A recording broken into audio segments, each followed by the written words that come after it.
Bonjour à tous et à toutes, je suis ravie de vous retrouver pour cette nouvelle vidéo de rentrée. Je reviens du temple bouddhiste du village des Pruniers en Dordogne. Très belle philosophie de vie parce que le bouddhisme zen n'est pas une religion mais plutôt une philosophie de vie tournée sur la pleine conscience.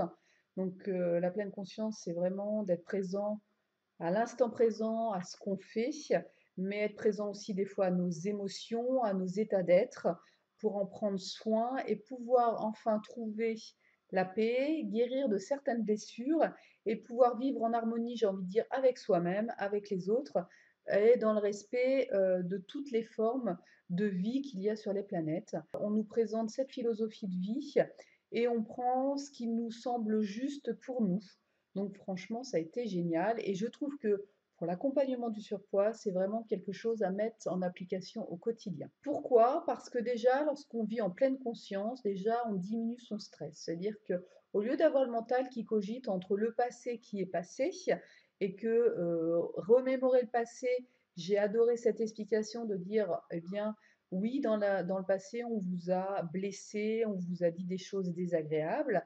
Le souci, c'est quand on les rumine, c'est un petit peu comme si on se remettait soi-même le couteau dans la plaie et on ne change pas le passé. Mais ce qu'on peut faire, c'est en travaillant sur notre présent, pouvoir eh bien, avoir un avenir plus serein. Une des premières techniques toutes simples. Alors, ce qui est génial avec la pleine conscience, eh bien, c'est que vous pouvez faire ça à n'importe quel moment de la journée, assis derrière votre bureau, en marchant, en cuisinant, en écrivant une lettre, en mangeant, bref, on peut faire de la pleine conscience à n'importe quel moment. Déjà, ça va être d'être en conscience de sa respiration, c'est-à-dire lorsque vous inspirez, c'est prendre de temps en temps le temps de dire j'inspire, j'ai conscience que j'inspire, j'expire, je suis consciente que j'expire, et ça nous permet de revenir au moment présent. Ça diminue le stress, ça permet aussi des fois, lorsque c'est une émotion, c'est j'inspire, je prends conscience de ma colère, j'expire, je souris ou je prends soin de ma colère comme une maman bercerait son petit enfant. Au lieu de fuir son émotion, en prendre soin nous permet vraiment d'apaiser intérieurement les choses. Et ce qui va faire qu'aussi, c'est que moins vous êtes stressé, moins vous allez avoir besoin d'alimentation pour combler vos émotions. Vous allez manger plus aussi dans la relaxation, dans la détente, ce qui va faire que vous allez manger moins, mais vous allez mieux digérer. Alors, c'est important aussi, par exemple, de cuisiner en pleine conscience, puisque si vous êtes en colère, si vous ruminez une dispute avec une des collègues, que vous êtes en train d'éplucher un légume, eh bien vous allez donner toute votre énergie de colère aux légumes, et on va dire énergétiquement, ça ne va pas être positif pour vous. Ça va être important.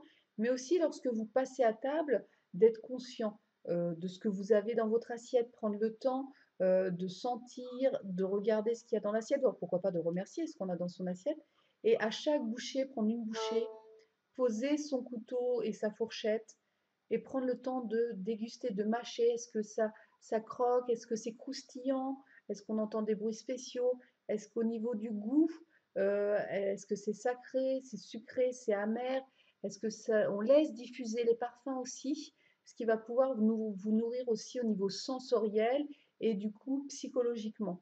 Et chaque bouchée, on les mange tranquillement, sereinement. Ce qui fait que vous allez voir que vous êtes mieux rempli, plus satisfait de votre repas, votre journée, vous allez avoir moins faim rapidement et vous serez bien de façon générale. Vous n'aurez pas mangé vos émotions ou remplir un vide. Eh bien, ça va vous permettre de mincir tranquillement sans vous prendre la tête. La pleine conscience, on peut le faire n'importe où aussi. Lorsque vous vous déplacez, vous pouvez être en conscience en vous concentrant sur les pas que vous faites.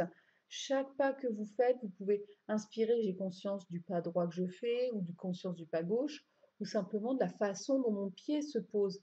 Et vous allez amener, pareil, un état de relaxation, un état de bien-être qui va vous permettre d'augmenter votre état de santé, diminuer votre stress et amener un état psychologique plus positif, mais aussi moins de compensation alimentaire, des plus petites quantités dans l'assiette, moins de boulimie, et vous serez gagnante à tout niveau. Donc moi, je vous conseille pour cette rentrée, essayez de travailler en pleine conscience. Mettez-vous des post-it, mettez-vous des alarmes qui vous rappellent de poser le stylo si vous êtes au bureau, d'inspirer, de prendre conscience que vous êtes en train d'inspirer, d'expirer et de prendre conscience que vous êtes en train d'expirer. Ça va vous faire le plus grand bien. Vous pouvez le faire aussi en conduisant votre voiture. Au lieu de mettre le pilote automatique pour vous ramener chez vous, soyez consciente de vos gestes, du paysage et vous verrez que ça ira nettement mieux. Donc voilà pour ce petit message de rentrée, plein de choses à venir. Si vous avez envie de partager, si vous souhaitez commenter, n'hésitez pas, c'est avec grand plaisir. Et puis je vous embrasse et je vous dis à bientôt. Bye bye.